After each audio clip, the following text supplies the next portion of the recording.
Hey,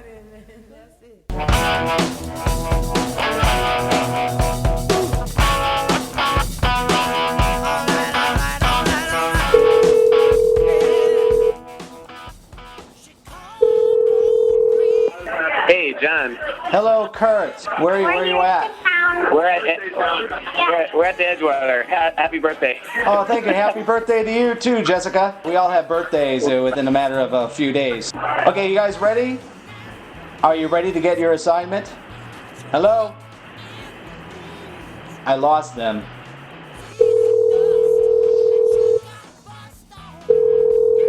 John, is this you? Jessica, is that you? Yes, John. Kurt's phone died. Were you talking to nothing? No, I heard you guys disappear right away, so I thought you might have been talking to nothing. No, we know. We feel you, John. You're a Pisces with us. Okay, you ready to receive your assignment? Yes.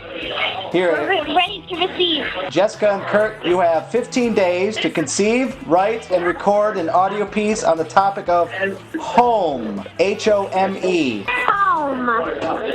Home? Home. Home. Like home is where the heart is. That's a good one, John. Yeah, they're easily getting more difficult. That's good. I like a challenge. Thank you, John. I accept. You're welcome, Jessica and Kurt. Goodbye. Okay. Goodbye. Goodbye. Happy birthday. Happy birthday to you. Bye. How you doing, boy? We're here for 30 days.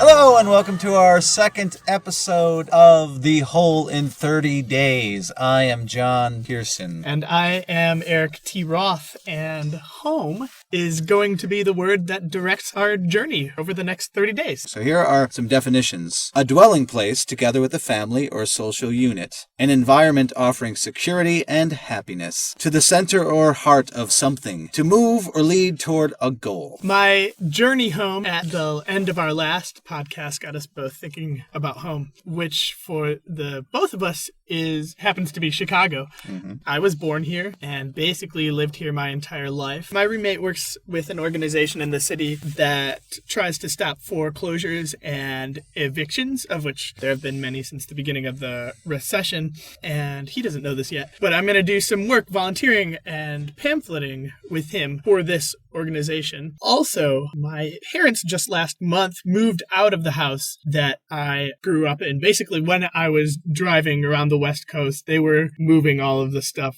from the house that I grew up in to their new house. So I'll be exploring that in some regard. I've looked into volunteering, and the ones that seemed to fit for a month's worth of work was working in a soup kitchen, so I will do that a couple of days. Joining us once again will be neo-futurists Jessica Ann, Kurt Chiang, and Bilal Dardai. And this month we have added a special musical guest. His name is Joe Vindictive. We grew up together in the punk rock scene. Chicago. In Chicago, yes. Yeah. He also has always lived in Chicago. Joe Vindictive's characteristic nasal melodies often told the story of alienation, psychosis, social ills, and continually rejected rules of politeness. So sit back or ride your bicycle. Someone said that they listen to it while riding their bicycle. That's dangerous. So look out for traffic. I'm looking forward for what's going to be a very Chicago-centric podcast. I've always liked things that are Chicago-centric. So welcome to our journey, and let's begin. Awesome.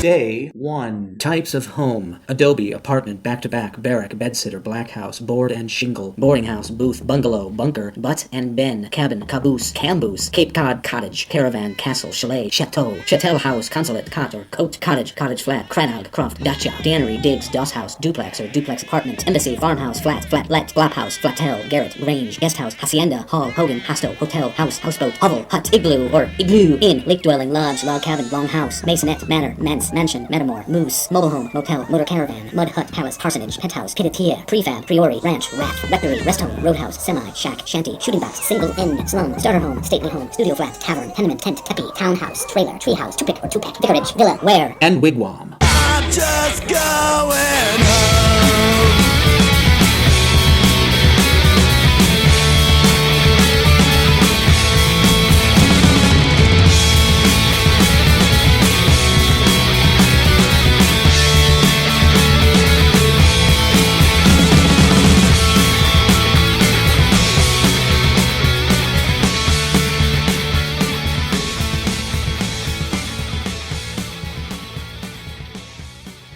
Hey, it's Eric. Day 2. Last night, I was at a party at my friend's place in Andersonville, which is where I grew up, and I got really drunk, and at 3:30, I started going home, but I live over all the way in Logan Square, which is like 5-6 miles away, and most public transportation wasn't running, and I wasn't about to spend money on a cab, so I started walking, and my parents have moved into their new house, which is actually just right down the block from where I grew up, but I still have a key to the old house, and my parents haven't moved everything out of the old house, so I went there, and there's still the bed that I slept in. I think I got in like 6th grade. It's like a small twin bed, like in my bedroom, in the bedroom that I shared with my brother, and there were no blankets to be found in the entire house. It's just like empty, except for like every once in a while there's still like a painting hung on the wall, or the computer is still there, because my parents are weird. But I slept on my bed that I was sleeping on throughout high school with just a sheet that I found in the basement and my coat as my pillow in this mostly empty house that I grew up in. Great. Day 3, John here. So I emailed a volunteer service online for a soup kitchen, which is downtown. I have not heard from them in a couple of days. What I did hear from pretty much immediately was a local company where you visit elderly people who are unable to leave their home. Initially, this idea sounded very attractive to me, but the more I contemplated it, like the fiasco I had with talking to people in the first podcast, I didn't know if I would be able to commit to it beyond the 30 days. It's downright rude to use somebody for a time art's sake. It's often a thing we deal with in the neo-futurists, where we are pulling experiences from our own lives and using them on stage. At times, it feels like we are sensationalizing our own experiences. It makes me feel cheap sometimes. So I'm not sure what to do. I think I'll pursue the soup kitchen because online they have this calendar where you just fill in a day or two each week. So it's not as one-on-one as it is visiting an elderly person. I mean, I can't conceive of not spending the rest of my time until they pass away working with them. And I can't even commit to that with my own mother. So I think that is a little bit more realistic.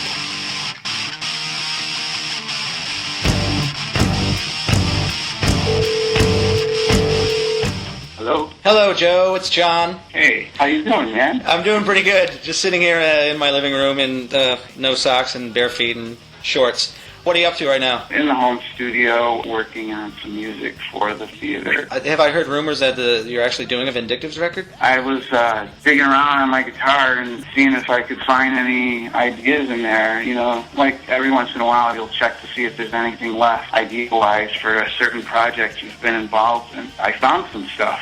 So I'm just trying to get together a little bit of a demo right now. I don't know where it'll go, but it's fun. I didn't think I had anything left to say. It was surprising to find. There were still crevices in there you hadn't discovered. Are you ready to receive your assignment? Yes, I am. Yes. What might the assignment be? Joe, you have 22 days to conceive, write, and record a song based on this specific definition for the word home. To the center or heart of something. To the center or the heart of something. That sounds interesting and has a lot of different angles. Oh, that's cool. I enjoy having a wide open sort of area to explore. So that should be a lot of fun. Cool. You have a good rest of your all night. Yeah, I'll be up till at least dawn, if not later. So I'll talk to you soon. Okay, Joe. Bye. All right, bye-bye.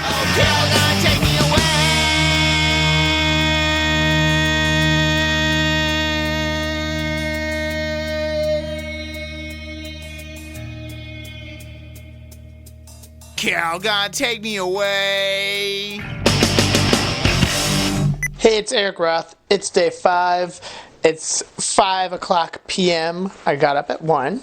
And here's what I could be doing right now and should be doing right now. Number 1, looking for a job. And here is what I am doing right now. Number 1, not looking for a job. So take that, capitalism. In this podcast, I've decided not to use the email conversation that I've been having with my sister Jean. After 6 years, she has finally called me out on not visiting her and her son Levi as much as I said I would. But what this did remind me of was when my father returned back to our house after 15 years of being gone. He did not come back as a lover of my mother. My mother, the wonderful person that she is, took him in because he was sick. It was more like a nurse to a patient. This is what I wrote about that night. My bedroom was in the basement at the time of his return. I was watching television and bouncing a tennis ball off the ceiling when my sister began knocking on the door. "Leave me alone! John, I have to talk to you. Open the door." She pounded harder. "I'm studying something." And then she stopped for a moment.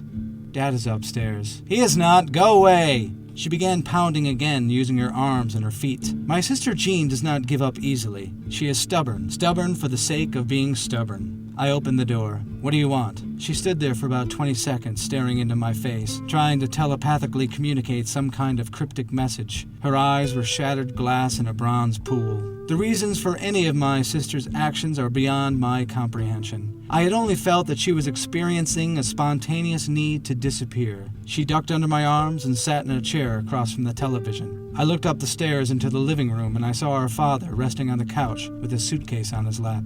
I shut the door. Jean was grasping the arms of the chair, digging her nails into the wood. Her right foot was tapping furiously. I lied down on the floor and began counting the tiles on the ceiling. It must have been nearly 10 minutes before we spoke a word, and then I said, "What do you think he wants?" "He's sick. He's been sick for more than 2 years." She stopped tapping her foot. "He's dying." "How do you know?" "He had a stroke. His liver isn't working, and when he smiles, his eyes are empty." She reached over the bed, grabbed a pillow, and threw it on my face. "That's no reason for him to come here. Mom invited him. He almost burned down his apartment. That doesn't sound like a dad thing to do." "He's dying." "I heard you the first time. You knew he was sick." Earlier that week, Mother had mentioned to me something about his condition. I didn't listen too hard. He was a million miles down a distant and foggy road by then. Now he was upstairs on the couch, and the sickness he brought to our house began to permeate our walls. I'm not much on the supernatural, but I do believe that that day my father had brought a hideous curse down upon our family. And the funny thing is, in many ways, we welcomed and nurtured it. He's our dad. He needs us. Yeah. I put the pillow under my head and shut my eyes. I could hear my sister breathing. Neither of us moved for quite a while. My eyes were still closed when I heard him start his journey down the stairs. I could hear his hands grasping and releasing the railing, both feet touching each step before he moved to the next, and the smacking of his lips and rolling of the tongue to wet the mouth that, because of his sickness, would now always remain dry. Halfway down the stairs he began calling my name. His slurring voice cracked like an alcoholic child going through puberty. I stayed in place. I held my ground. I buried my feet in cement, melted my hands into the floor, and tied my tongue to the bedpost. Jean opened the door and helped him down the rest of the stairs. "What's wrong with your bed, John?" He appeared in the corner of my room. "Nothing. I just felt like being on the floor." "How are you?" "Fine." He stood there staring at me, scratching dry skin off the top of his head. I couldn't think of anything else to say. Jean grabbed my arm and brought me to my feet. "John's graduating from college this year." He gave me a hug, then turned around and headed back up the stairs. Then Jean punched me in the arm. I quickly bellowed, "It's good to see you, Dad." He just kept walking. Wherever his thoughts may have abandoned him, my father appeared to be no longer home within his head. A shell walked through the halls late at night, searching for a bathroom that, to him, danced about the house, never in the same place twice. Spying around a corner, he looks dazed and frightened when he thinks he is not being watched. And quickly, when he finds he is not alone, his face molds into an empty smile, gaps in his teeth and head. "Hi, John. Still up?" he'd say. And with my head poking out from the side of the door, I'd respond the only way I could. "You woke me." "I'm sorry." "It's all right. Just go to bed." He turns around and wanders forward and then turns back to face me, half frightened, half smiling, not saying a word. "Your room's upstairs, Dad." "I'm thirsty. There's no water down here. Go upstairs." "I love you," he'd say, empty and yet dense with hapless weight. I'd pause, then respond with my eyes towards the ground. "Me too, Dad. Now go to bed," as if I was talking to a detached pair of feet. Last night, my father called me at 11 o'clock to inform me that him and my mother had just done live band karaoke. My mother sang Madonna.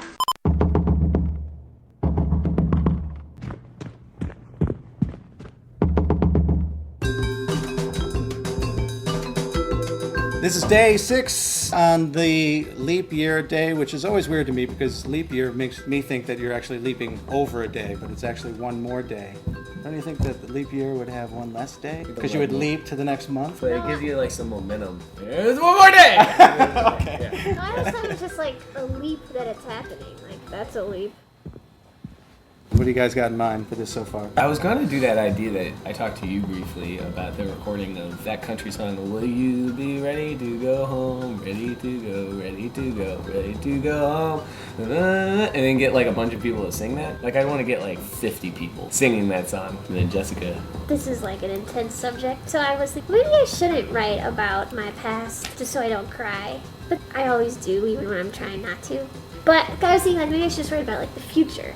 Like future home. How like we've been trying to find a different apartment because we lived in this one for 6 years. What if we just lived on Damon Avenue for 40 years? What if I just really got to know the hardware store and the coffee shop? Hey, it's Eric. It's day 7. Simon just left to go to a meeting for the group that he's in. I was supposed to go with him, but I didn't because I didn't feel like it. I am failing at this month's podcast.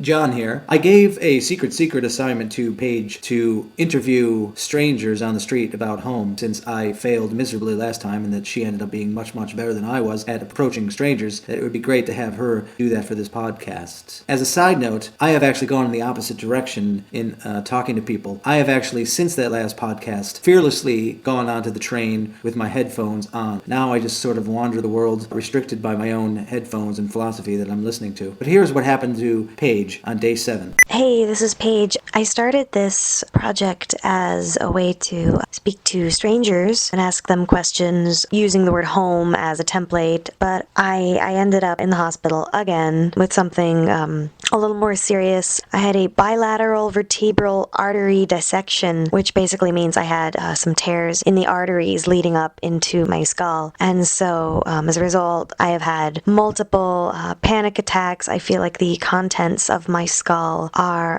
escaping. I tried to take a shower about 3 days ago, and it took me about 4 or 5 tries. I would turn on the water, and then I would run away screaming. I just couldn't do it, and logically that didn't make sense to me, but I couldn't do it. And then I had a really hard time actually leaving my apartment. My poor roommate, he was my roommate as of 2 days. He had to hold my hand as we went through a store called Brown Elephant, and eventually I just started crying into his chest and telling him we had to leave because I couldn't bear to be in public anymore, and I had to come home. I was having tunnel vision, shaking, and also a literal pain in my neck. Turns out that it was an actual physical ailment that, if left untreated, could very well have caused a stroke. Fortunately, we caught it in time. It's fine. I'm still having trouble leaving the house, and I normally love to leave my apartment. I love to talk to new people, strangers, make new friends, but right now I'm having a really hard time leaving my front door. Hey, it's Eric. It's day 8. It's 6 a.m. I just got home from a party today, this Saturday morning. In 4.5 hours, we're supposed to be canvassing. I'm going to go to bed right now and sleep for 3 hours. And then Simon is going to wake me up at 10:30. And I told him that I'm going to say no, that I'm not going to want to go. Day 9. This is Simon Schwartzman. It is 10:01 a.m. on Saturday, March 3rd. I'm about to wake up Eric so that we can canvass folks facing foreclosure and eviction in the Austin area. I let Eric sleep in 1 minute, but right now I'm going to go wake him up. Hey, Eric. Time to wake up. No. Eric, we have to go. Okay. Hey, it's Eric. I am in the car with Simon. Hello. And we are driving to Austin, the neighborhood on the west side of Chicago. And we are going to be canvassing for Communities United Against Foreclosure and Eviction. It's a housing rights organization made up of homeowners, tenants, neighbors, allies, and we work in different communities around the city trying to stop foreclosures from going through and prevent people from being put out of their homes and prevent homes from being vacant in general. Hey, it's Eric. Simon and I are still out canvassing. We've talked to a couple people now, and it's cold outside because it is March. It's one of the winteriest days that we've had this winter. It's snowy out here. The last house that we went to, so Simon and I are both white, and it's in a largely black neighborhood, and there was definitely somebody home, but they probably looked through the peephole and saw two white guys, and were like, no, I don't want to talk to them. And now it's two white guys talking into a microphone. Just in the middle, okay. There is a story in my past that I have attempted many times to incorporate into novels I've been working on, or short stories, or plays. This story never comes out quite right. I sometimes think it's too sentimental. At other times, I feel embarrassed, and other times angry, other times confused, and sometimes even excited. Perhaps that makes me feel a little guilty. After my father had come back to the house, and my mother was taking care of him, it was discovered many years prior my father was having financial troubles, and signed a contract with a friend of his named Alfie. So while my father was sick, Alfie showed up with the contract and informed my mother the house would revert into his hands. He didn't want to kick my mother out onto the street, but he did want the house, so he offered a smaller house for her to live in a tiny town called Round Lake. In less than a year, everyone in my family had to find different places to live. I had never lived anywhere else except for that house. Alfie allowed my father to live in the house while construction was going on. My father, George, did not want to leave the house that he had bought for his family many years prior. One day I went to go visit him to see how he was doing, and I opened up the front door of the house, and all of the walls inside the house, the interior, were knocked down. I could look through the floor of the living room, through the wall in the staircase, into the room my father had in the basement, and I could see him sitting there on his bed, staring at the floor. I'm never able to get this image out of my head and onto paper in a way that releases it from my thoughts. I can never get rid of that image of my father living in a house with no walls. It's day 11, it's 11:45 at night. I just went and saw the opera with my friend Becky. It was beautiful. It was Aida. You know, there's a bunch of love and stuff, and at the end, Aida, who's I guess the main character, and Ramadas end up getting buried together. It was very sad and very beautiful. And so now I'm downtown, and I guess I'm walking through a park right now that I don't know if it's a public park or if it sort of belongs to these gigantic high-rises. I remember when I was in LA and I was driving through the hills at night, and there was this sort of, sneaky feeling in some way like I didn't, belong there, and that was like exciting and cool. And in some ways, walking through downtown at night has that feeling because there are all these, places where you shouldn't be, or it's like it's very abandoned. Like I just passed somebody walking through the park, but there are mostly no cars or no people out. Somebody was walking their dog. There's a couple cabs that have driven by. But there's something about Chicago and because I grew up here, but like I feel like I deserve to be walking around here, downtown, like born and raised here. It's a place where you feel like you deserve it, and it in turn feels like it deserves you. Test. Are you ready? This is Kurt and Jessica on day 11. And March 4th. Day 10. Kurt and Jessica. We are giving an update about home. I'm gonna use some tape recorders because I associate that with home.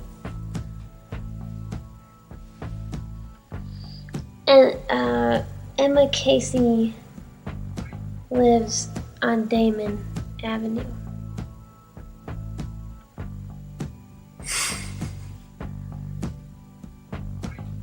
See you then.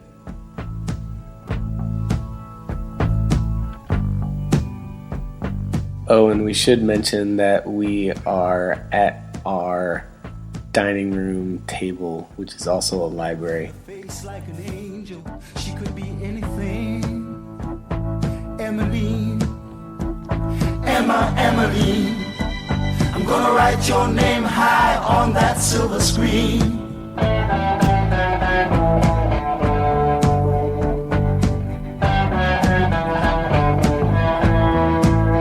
Day 11, John here. I finally heard back from a volunteer service. Thank you to my friend Christy Kaler-Vocalo, who finally put me in touch with a service that needed people immediately. I surprisingly have been having trouble trying to line some things up for March. I emailed them about a food pantry and community kitchen that they have basically serve to the community every Tuesday night through the All Saints Episcopal Church. They need volunteers from 5 till 7:30. So I will be there day 19 and 26 of this podcast. So those are the first ones that I've got to be able to put in my calendar. So that's good.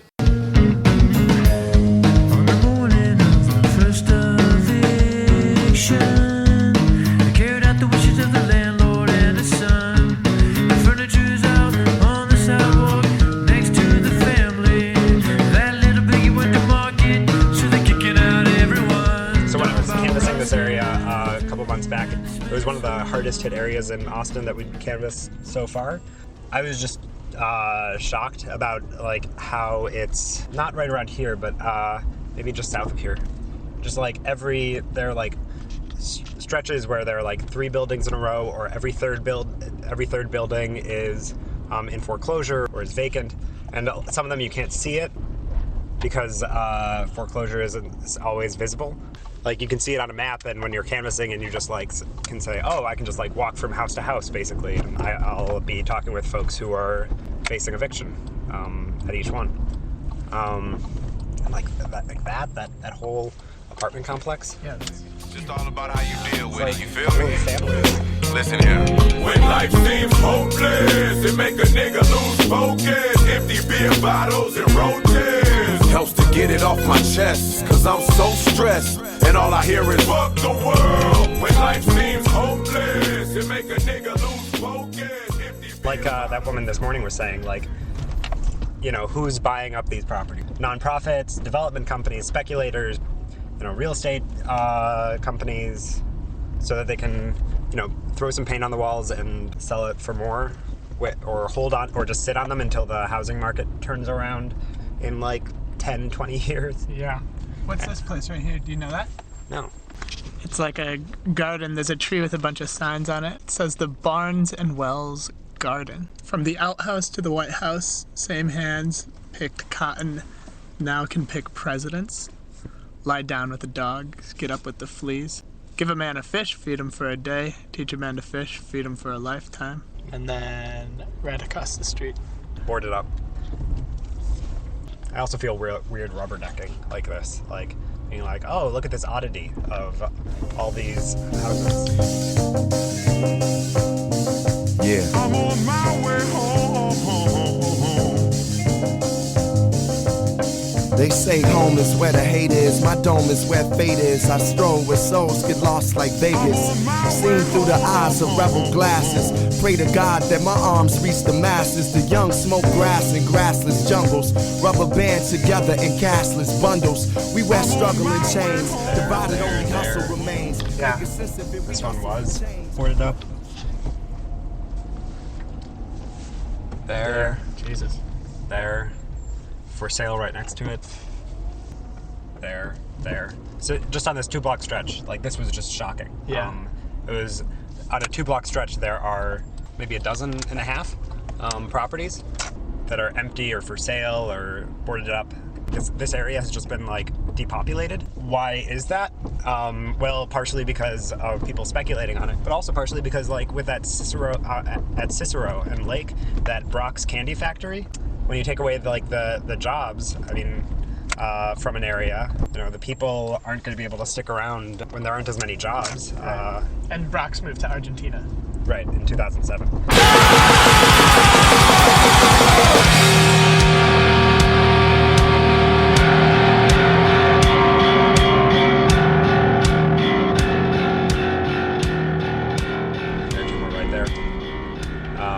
Right across the street from the school. Yeah. I've definitely gotten a range of responses about my walking around in the area. Sometimes cops would kind of pull up while we're canvassing and see, or if we're talking to somebody on the street corner and see are we here to buy drugs or something, or what are white people doing in this area? But I think that also a lot of people people who live in the area have been very skeptical about my intentions when being there, being in the area, because I'm carrying a clipboard and I'm being nosy about situations. It's supposed to be something that people don't talk about, what kind of struggles they're facing with their housing or anything else, because we're all supposed to be dealing with it on our own. And so for somebody to want to go against that grain, they must have some sort of self-interest in that. And there's a certain shame put upon it. Oh, yeah.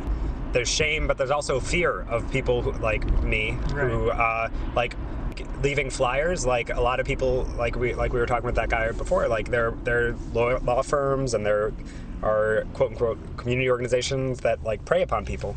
There are a lot of people who are out to scam these folks, so they have legitimate fear about answering the door when two white guys come around, especially given the history of speculation off of racism that Austin's been going through for 40 years. Day 14. Hello, Bilal Dardai. Hello, how are you? I'm doing fine. I'm still at my work of an employment place at the eBay house. Oh, I see.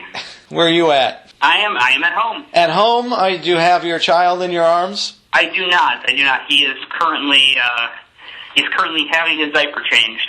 By the mother? Yes, by the mother. Are you ready to receive your assignment? I am ready to receive my assignment. Bilal, you have 15 days to conceive, write, and record an audio piece using this phrase as an inspiration. A deserved home. A deserved home. The word D-E-S-E-R-V-E-D. Yes. So I'm looking forward to hear what you come up with. Me too. All right, Mr. Dardai, I'll talk to you soon. All right, talk to you soon. Bye. Day 16. Press record. Where? The big red button. Okay, this is Jessica and Kurt Chiang recording March 10th in the living room. A bunch of hummus, leftover pizza.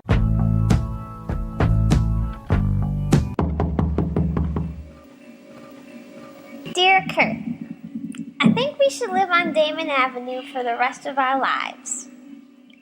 Why? Because Emma Casey lives somewhere around Damon Avenue. Emma Casey. Somewhere south of Foster and west of Ravenswood, I think. She told me the exact location one time in passing, casually. Emma Casey. Blunt bangs and really good taste in music. She goes to school in New York. A junior, I think. Sarah Lawrence, 21 years old.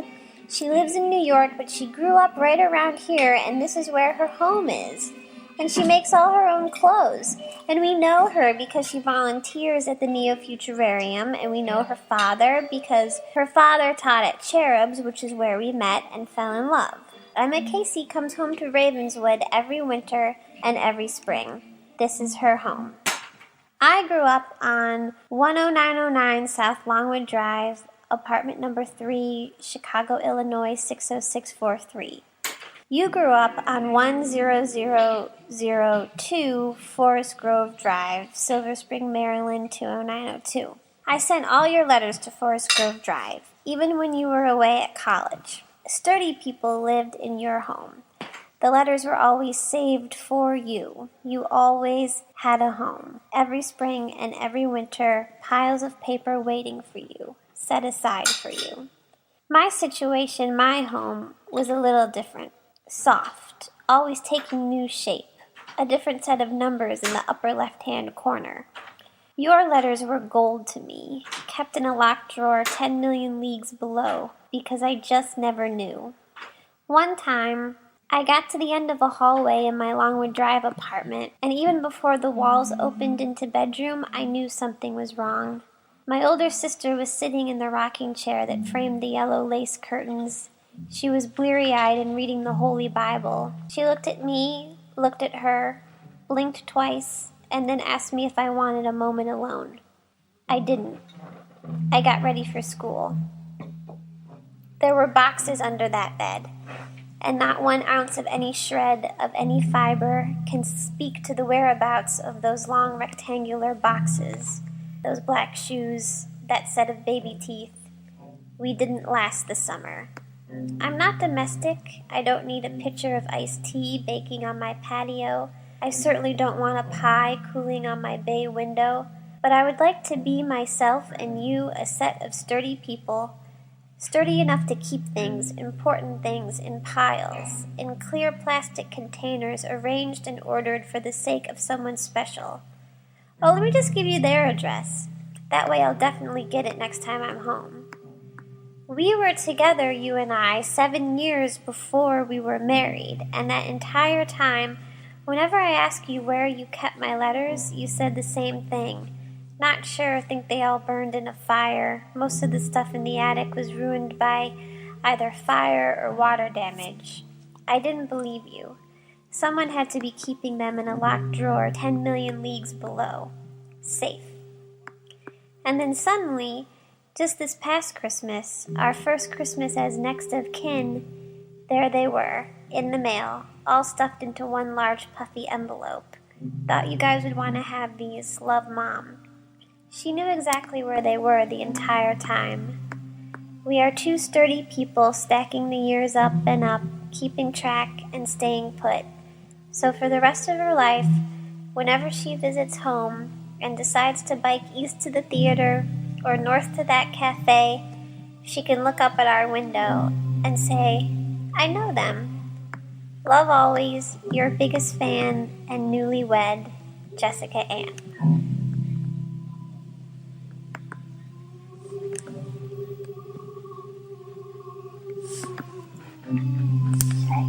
There's coming a day when the world shall melt away, and Jesus shall come to claim his own.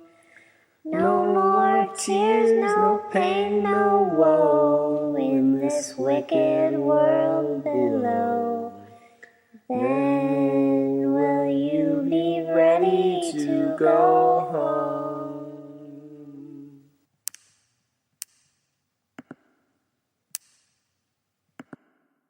Hey, it's Eric. It's day 17, I think. I just was over at my parents' new place. I went over to help my dad move some furniture. It's like every day now, my dad is trying to move a new piece of furniture in a new place. My mom says my father needs, a new project all the time. So that's what it is for him. It's just this gigantic project, this new place. Is it your dad, or is it mother? Is it the 3-story house you left behind? Is it a lover or an empty spot in the center of some organ sloshing around where someone drank too much and moved from one apartment to another, sleeping on friends' floors, drinking the last can of beer, flooding basements that destroy all your yearbooks and high school photos, replacing your past with pasty inseparable pages? Do you actually use that stove in your bedroom in that one room in the basement where the windows above your head only show you the ankles and feet of passers-by? Is it the future son or daughter, or novel, or a hole in the ground or spot on a shelf where you are in an urn with your initials embedded in bronze, tossed out of a helicopter, blowing back in their faces as they throw you into the blustery wind of Lake Michigan? You're still in my wallet, a little piece of bone, but I don't know why it's green. Do you pass by its gate and the lacking of the one climbing tree, occasionally saying under your asthmatic breath, Why the fuck did they cut that down? Did you jump out the second-story window with an umbrella, thinking you could fly, but only ended up with a broken ankle, a box of Twinkies, and a paint-by-number set?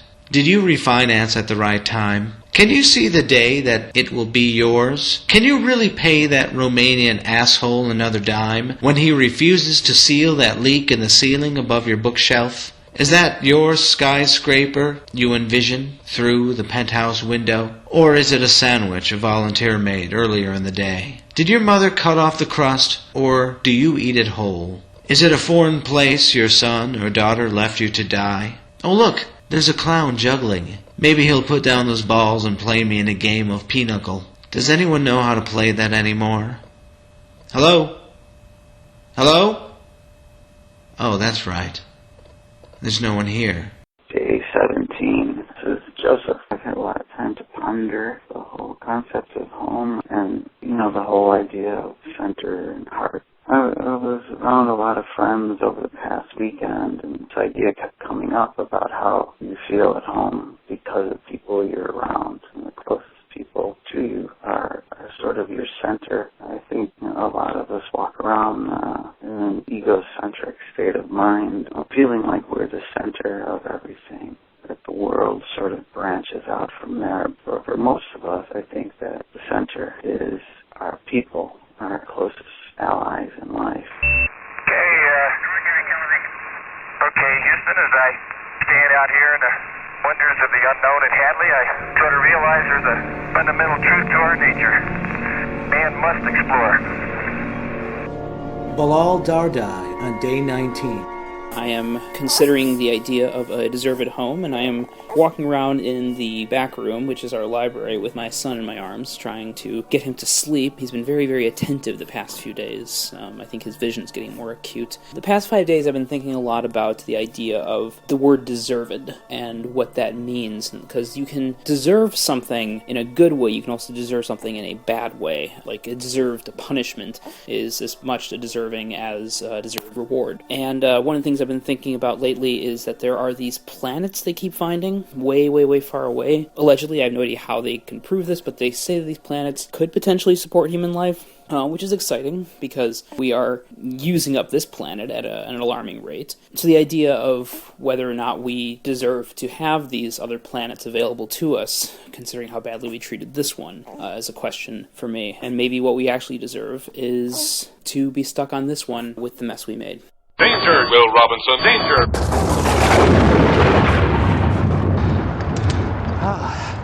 I keep on going the wrong way. For some reason I thought Wilson was south.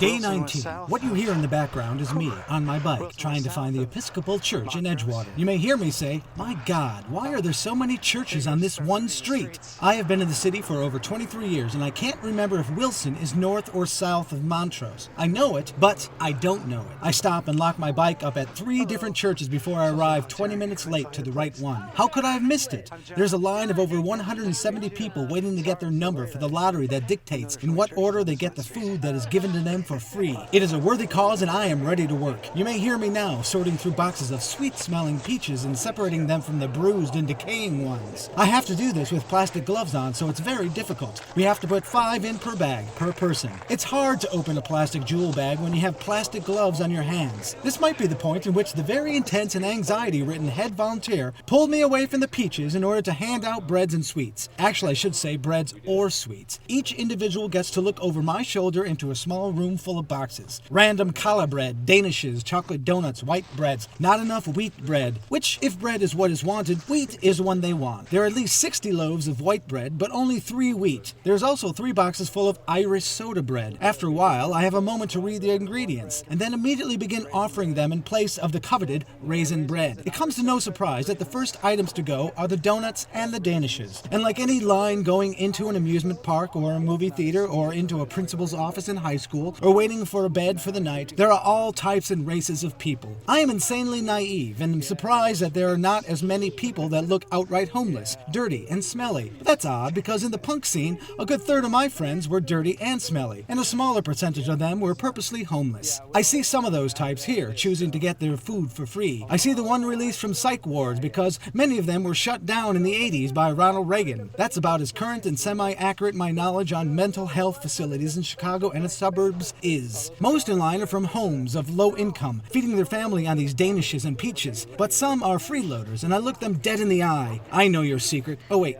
maybe I don't. I'm sorry. Yes, we do have one more loaf of wheat bread. Lastly, I'm ushered to the cafeteria and left there to fend for myself. I grab trays of lettuce, soup, and pasta and bring them to tables for the stragglers. Everyone must be in by 7 p.m. The pastor quickly teaches me how to fold up the tables, and I move like lightning, and a few others wash down the tables. We are all quiet. When I'm done, I've really met no one. I worked with a whole family donating time, but never really spoke beyond asking if they'd done this before. And the older boy around 17 says, every week. That is not my family story. I can picture my family here more for the food than volunteering. Life must be so different removed from the chaos of my upbringing. At least I'm not homeless. Well, not yet. But I do seem to relate better to the down and out than the ones doing the sermoning and the serving. Hey, just come over and see if there's any...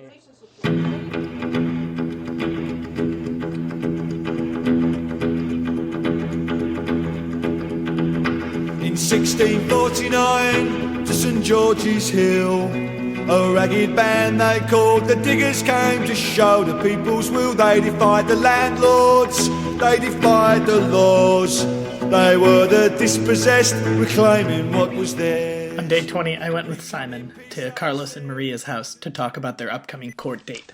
So about 2 years ago, Carlos lost his job, and he asked IndyMac Bank to help him lower his payments a bit so that he could, keep paying his mortgage.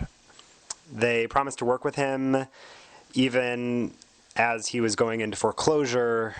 He started working with a HUD-certified housing counselor. He started working with scam artists that ripped him off for thousands of dollars. And he tried to work directly with IndyMac for those whole 2 years. During that time, he also got sick. He was in the hospital twice fighting for his life, and then he went on disability. During that entire time, IndyMac kept stringing him along. This is a bit from Carlos's letter that he sent to IndyMac in March of 2012. I kept sending in the paperwork until a friend of mine told me that he saw in the Chicago Reader that my house was going up for auction on January 1st, 2012. Immediately, I called IndyMac and discussed that with them. They told me that that was true, and that the house was up for sale. I asked them how could they do that to a mother and son who are both disabled, and to tenants who have a disability. They said, again, sorry for the inconvenience, and that they can't do anything for us. At that point, they stopped asking for modification paperwork, and sent a letter saying that due to insufficient time and insufficient paperwork, they were unable to process the request at this time. Their true colors showed, and the process sped up. It was clear that they had been stringing me along the whole time that we were sending in paperwork. Now, I am going through dialysis 3 times a week. I'm on a kidney donor list, and I'm soon to be evicted from my house that I grew up in. Everyone around here used to make this a loving community, but in the last 5 years or so, things have changed as life got harder for us. More vacant properties in this area would probably mean more crime, and a less safe neighborhood. For my family's sake, and for the neighborhood's sake, I'm hoping that we can come to an agreement which would allow my family and I to stay in our home, so that everyone can prosper together. I want One West Bank to make my family a reasonable offer. I'm working with my neighbors and Communities United Against Foreclosure and Eviction, and I'm ready to hold a press conference with my neighbors and my community to let everyone know that One West Bank and IndyMac are refusing to treat us fairly. So after he sent this letter, he actually got a letter back from IndyMac saying, yeah, we want to work with you. So just give us 15 days to look over your case, as if they hadn't been looking it over for 2 years. I'm at a show with my mom right now. Hey, what's up? We're seeing the Tossers. It's St. Patrick's Day right now. It just became St. Patrick's Day. We're tossing with the Tossers. It's technically day 23. It's 1 a.m. I'm here with my mom. Hey, how's it going?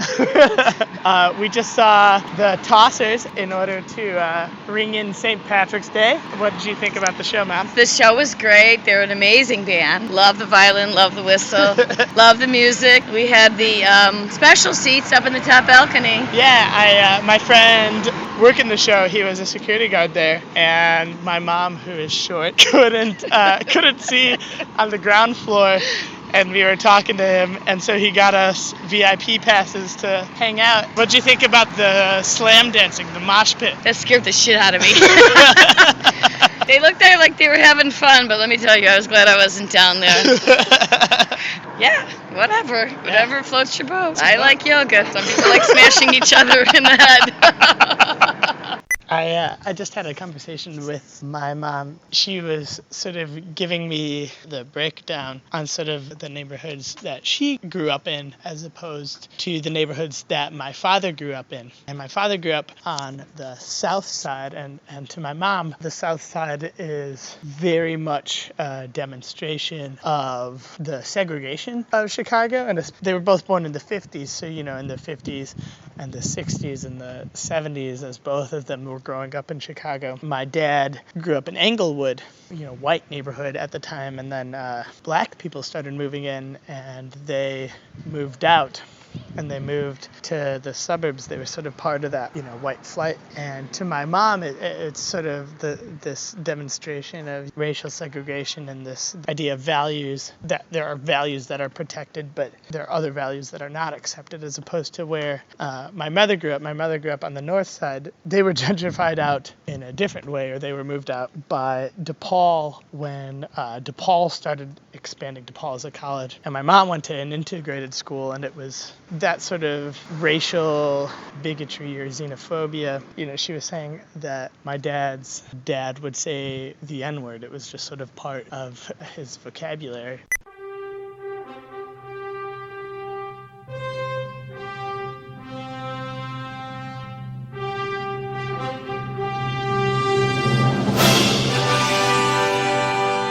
Day 24. I'm currently in my home office and just looking outside. I mean, the weather's been so amazing that you just see people outside all the time. I'm continuing on with my idea about other planets, actually, in terms of the idea of deserved homes. And I've been watching a lot of science fiction lately that asks questions of whether your home is where you've lived or where you're from, which leads me to other questions about whether home is someplace you carry around with you or it's someplace you're always trying to get to. The idea of Superman came up quite a bit in this thought process of mine. So I'm definitely going to other planets with this piece, but I'm not sure how I'm getting there.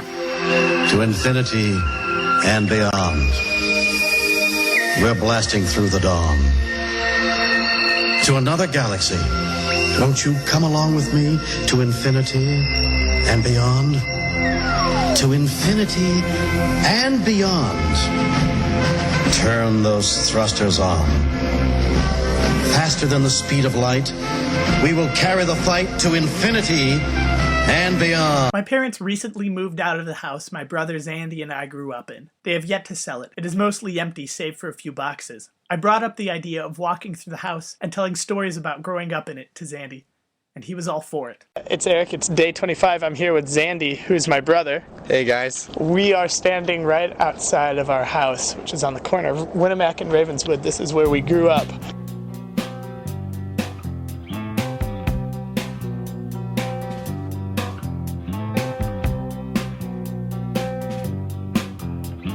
We're gonna start it off with a great one. Okay. You were in high school filming a zombie movie. And I was right here on top of this porch. And I was supposed to say like, "Suckly bleu" or something. Somehow jump over the railing, over this bush, and land on the sidewalk. I made it to the sidewalk. And the first thing to hit the cement was my hands, followed right by my head.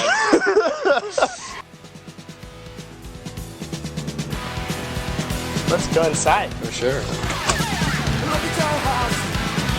I wonder what goes on inside when you have to pass we came down because we would like wake up early Saturday morning, like really early, and we would just sort of come downstairs and put a movie in and just watch it. And one time we came down here and Mom and Dad had a party the night before, and I walked to the bathroom and just stepped barefoot in a pile of vomit. Oh no!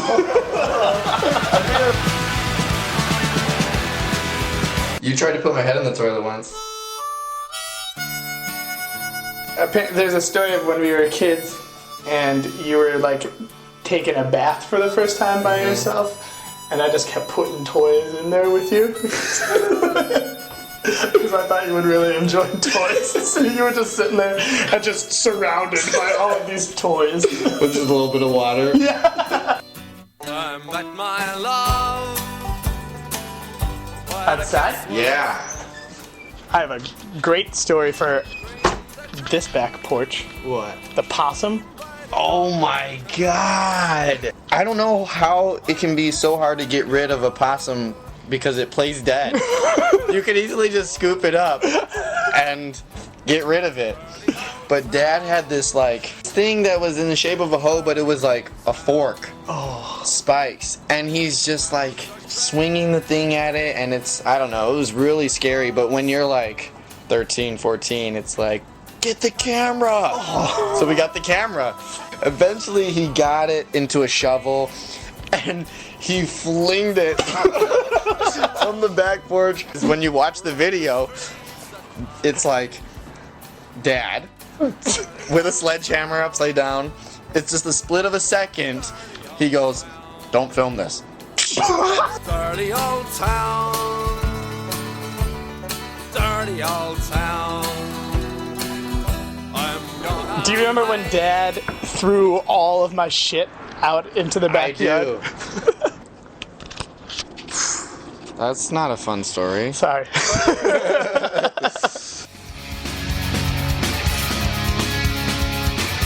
Oh, there's the train going by. Yeah. Which never bothered me. No, not at all. But everyone who had come here and never stayed here was like, "What was that?" when they were inside. It's out of the train, it didn't bother me. It shakes the house a little bit. I got locked out of the house a million times because I would forget my key. And the only window that's unlocked is our bedroom window. That's on the second floor. I took this box, which is 7 feet long, and I put it there. No. Yeah. And it wasn't enough to reach. And so I put a milk cart on top of that, and it still was a foot away to reach. I did little hops to see, and I'm on this skinny thing, and I said whatever. So I grabbed it, did this chin up, but somehow I'm climbing in. And I'm I made it. I made it. What? And Mom is right there. What are you doing? What are you doing? Oh, remember it was winter and you found a bag of poo, dog poo, on top of the dumpster, and you hit me in the head with it, but it was frozen. So it knocked me in the head. Mars attacks with electric gats, not for sapien abduction. What's up then? Billy took a laser to the muck piece. This is the basement. Quarters order the cannonball. Mars attacks. Nick and I must have been in 8th grade, and we had Zandy and I don't have a talky type of relationship, despite having shared a bedroom until I moved out at 18. Even when we went to Wisconsin last year for Thanksgiving, sharing a car ride in a hotel room, most of our time was spent in silence. This was easily the most conversation we had had in 10 years. Under a pile of laundry and a blanket. Why was I even hiding there? Who's knocking on the wall? Now we're going upstairs to the second floor. To where you were born. Yeah. Zandy was born right here in this room. We used to jump off of this attic. Yeah, you can. So the attic there's an open space right above the second floor, and there's sort of another half floor above it. Oh, I have this memory of being 5 years old, and Dad being up in the attic, and me just like walking around in a circle down here and counting to him. And then I was like, "Want to hear me count backwards?" And he was like, "Sure."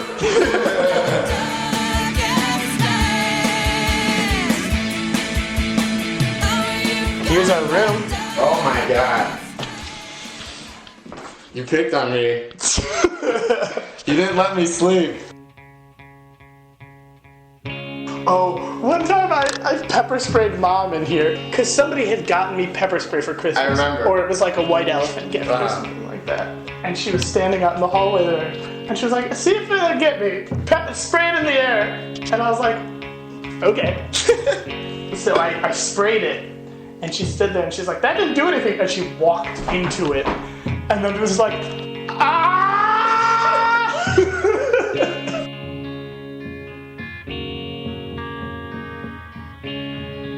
This is Mom and Dad's old room. Remember when we would come in here in the summers also, when they got an air conditioning unit in their window? Oh yeah. And we would just spend nights in here because it would get so nice. And like the rest of the house would just be terrible. Just where I'm going. I jumped out of this. Oh yeah. This is the second floor back porch. That's a 2-story drop. And the first time I did it, it was winter, but it was onto ice. Man, I was in good shape. I guess, yeah. Maybe I should do it right now. No. Okay. Oh, dude, remember, we got struck by lightning in Winamac Park. Oh my god. Or it was at least right in front of us. Something happened. Because we played a lot of 2-person baseball. Yeah, which is a little hard. Yeah. But we figured out rules. Yeah. I don't know, you were like maybe 8 and I was 10 or something like that. And it started drizzling and we were like, let's keep playing. And then suddenly, like, we heard thunder. Yeah. And we were both, like, lying on the ground. And we were, like, far away from each other. You know, like, we were maybe, like, 20 feet apart or 10 feet apart or something like that. And just, I remember, like, a weird taste in my mouth and being on my back and sitting up and just, like, seeing you also sitting up at the same time. And we just, like, looked at each other. Like, we got zapped. Our band could be your life. I don't know why I was so fascinated with jumping off stuff. But I've jumped off here maybe 100 times. Punk rock changed our lives.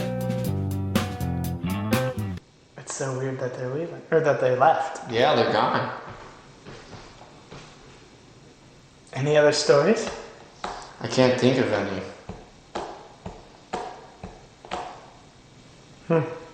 We sat for a long, echoey silence, with our feet hanging off the attic, neither of us wanting this brotherly moment to end.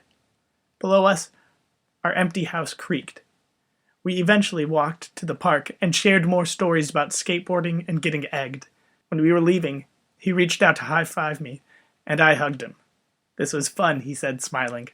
I agreed, hopped on my bike, and watched him disappear back into the house, to take one last shit in the toilet I had tried to stuff his head into 15 years ago. On day 26, I was supposed to have my second day working at the Episcopal Church, volunteering. I ended up in the ER room with Paige for the third time. We sat together in the ER and also a hospital room for another 2 days. Thankfully, she is okay. Hey, John, this is Joey, and I missed an opportunity last time that I left a message to mention that I had been thinking about meditation a lot as being a home. I've been making stronger efforts to meditate this month, being that it's my birth month. So yeah, I hadn't really even thought about that as I had been doing more meditating. And, the whole thing of that is bringing yourself home to the breath each time. And whenever I think about meditating, I always think about the David Lynch Foundation, where they teach kids to meditate in school and stuff like that. And so I got the idea to do this piece that blended in with a piece of music that David Lynch wrote. Hope you like it. Bye. No more lights now, and hide the clouds.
Everything is fine in heaven. Everything is fine in heaven. Everything is fine. You've got your good thing, and I've got mine.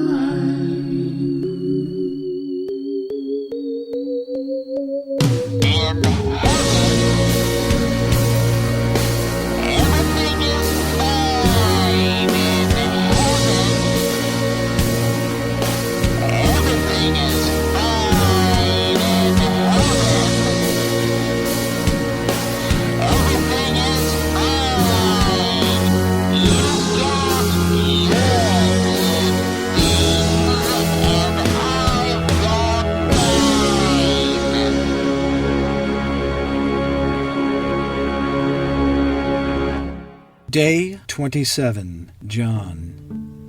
When the refurbished house was nearing completion, Alfie told my father that it was time to leave his home for good. My mother took him in once again, into her smaller house in Round Lake. I lived on a farm near Galena in a place called Scales Mound, miles away from Chicago, the suburbs, and Round Lake, on Omar's farm. It sounds like a book, a poem, or a song, but in my life, Omar is my dear friend, and his family's farm protected me from the world when I had nowhere to live.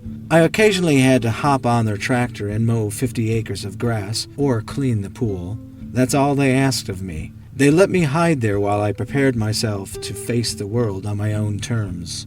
When I was ready to leave the protective farmlands, within the first year of moving into the city of Chicago, which, as a side note, this past month, a celebration of my birth marks the date that I have now been living in the city longer than I had lived in my home in Mount Prospect. I was a child of the northwest suburbs, but am now an adult of the city. My first year in the city, my father packed up his Canadian roots, which 30 years prior were transplanted into the USA, in his late 20s, along with his warless, weak heart. Alcohol, pride, and atrophy ushered his now 60-year-old ashes into a nomadic grave. I missed many of the last moments of his struggle, and that guilt never really goes away. It becomes art. Art that makes me complex, and makes people go, wow, or say to themselves, isn't John a sad man?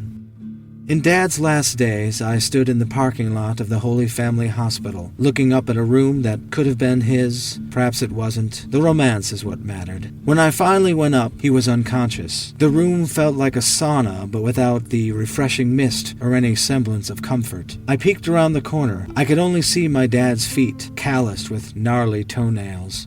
I have inherited many qualities from my dad, a flair for entertainment being one of the most obvious, but I also inherited his ugly toenails and worn feet. I stayed for a short while, then left to go back to my evening classes. Dad died that night. My mother said his last words were, "I just want this to be over." Cast away from his birthplace in Canada, an aluminum siding salesman with a green card, and after having divorced 3 or 4 wives, one of them is questionable. He was now dead, homeless. As I write this, I can't even really remember where his ashes are. It was talked about spreading them over the mountains of Montreal out the window of a helicopter, but they're probably on a shelf with my older sister living in Elmhurst. I like the helicopter story better, so that is what has become my reality. If you ask me where my father is, I will say he is ashes spread over the mountains of Montreal. Actually, I don't even know if there are mountains in Montreal. I could look it up on the internet, but instead, perhaps I'll move there someday and find out. It's Eric. It's day 28. I am in the Daily Center downtown, and I'm looking for Maria, who is Carlos's mother, and I've met one time, and we're going to go to court together.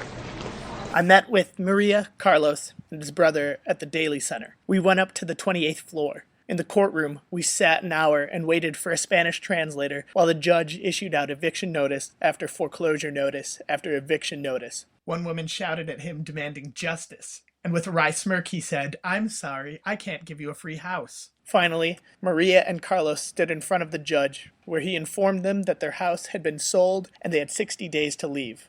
"I'm sorry, I can't give you a free house." We stood with the bank's attorney as the elevator descended back to the ground floor. Maria thanked him, and he wished her good luck. They can give you free house. We don't ask for free house. That's what we I ask for modify the mortgage, you know. Yeah, but we got this paper saying that they're going to contact see what kind of offers they got for us. So that means that's bullshit there, then. Right. I mean, sorry to put it out like that. Carlos and Maria took the train home to begin packing up their belongings and to start looking for an apartment. Carlos repeated, "It's going to be okay," to his mother and to himself, while the realization that their house was gone settled in.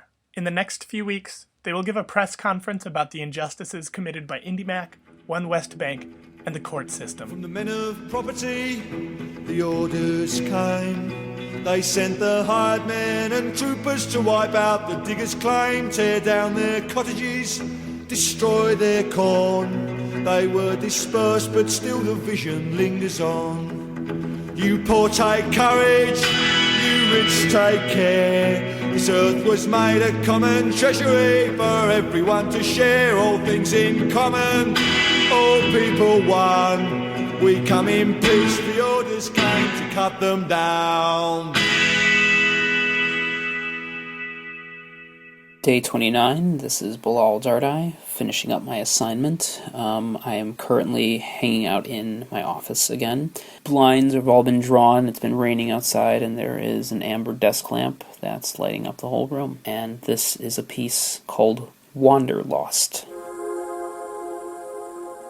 This is a story of a fictional character, but we're going to use the second person. We're going to use you, so that when you hear the story of you, you will be more connected to the fictional character referred to as you. We will not be using your name in the story, because we do not know your name. Instead, we will assign the character a name at random, but we will still refer to the character as you. However, since we do not know your gender, and we do not wish to do anything to disconnect you from the character referred to as you, we will assign the character referred to as you an initial representative of the name. The initial will be you.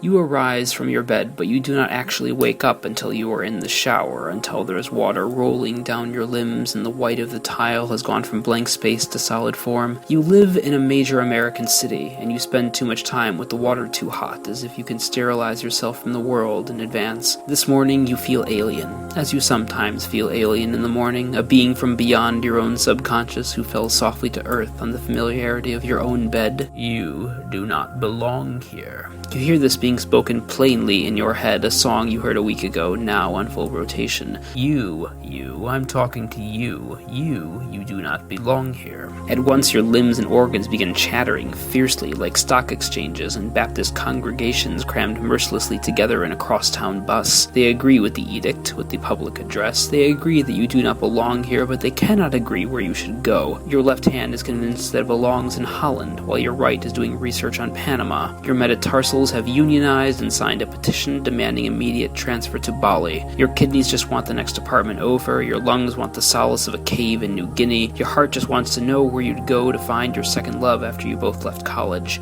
Your kneecap and I are surprised to find that they are simultaneously interested in this new planet that scientists have located far, far away. It may be able to sustain life, and wouldn't that be amazing if there were really places to go, places that you have never imagined but which instantly felt like home? Where does you live? Where do you live?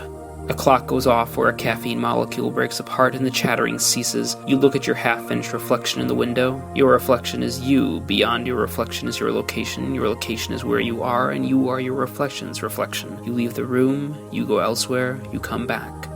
You leave the room, you come back. You leave the room, you come back. You leave the room.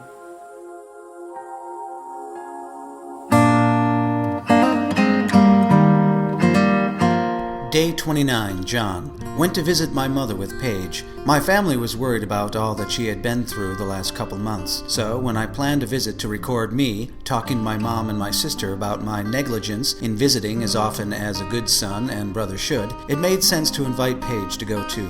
Once there, the visit itself became more important than an interview about said lack of visiting. It became more important to allow my mom to put on her amateur doctor hat and talk medicines and conditions. Often her book knowledge frustrates her own doctors because nothing they prescribe or tests they conduct are ever quite accurate enough for my 80-year-old mother. I play confusing ball throwing and sword fighting games with my sister's son Levi. He is at the age where losing is not an option, and rules appear and vanish without warning. In his favor, of course. It made me wonder when, in a social being's education, they realize they are not the center. And then I wondered if we ever really do learn that. Or do we just pretend that we don't feel that way? We talked about Levi's 4-year, all 4-season obsession with Santa Claus. Jeannie says that it has subsided, but occasionally when Levi will show her a drawing of Spider-Man, Green Arrow, Superman, and Thor fighting it out in the foreground, in the distant background, stuck in a corner, she will see a tiny fat man with a red hat watching intently.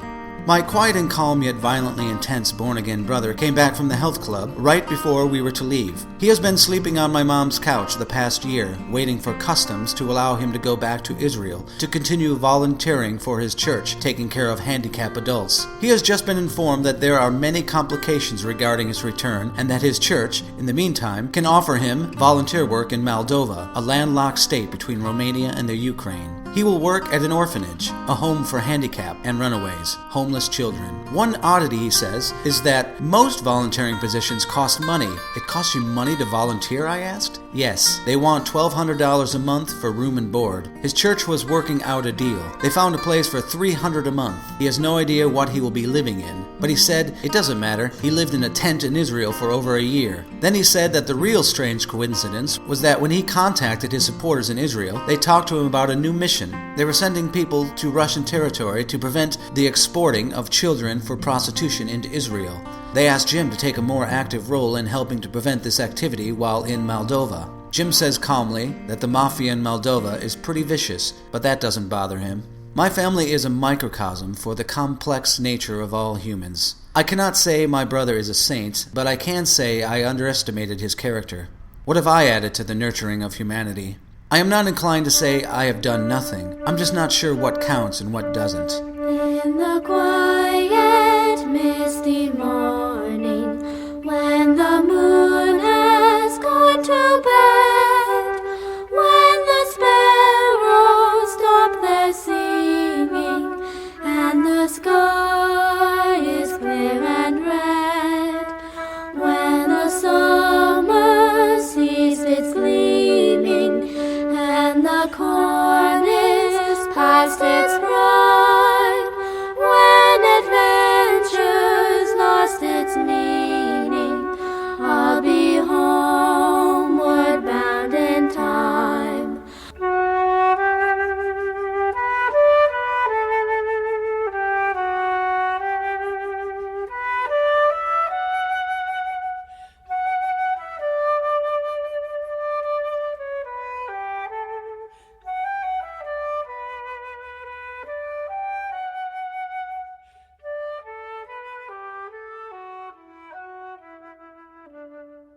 All right, this is day 30. John and I are down in his basement, and we are finishing it up. That was a rough 30 days to both experience and edit. Yeah, it was. Today, we officially moved everything out of my parents' old house, so there's no more of our stuff there. As always, you could email us at 30dayspodcast@gmail.com, and that's all I have to say on that. Yeah, thanks for listening about our home. Thank you, everyone.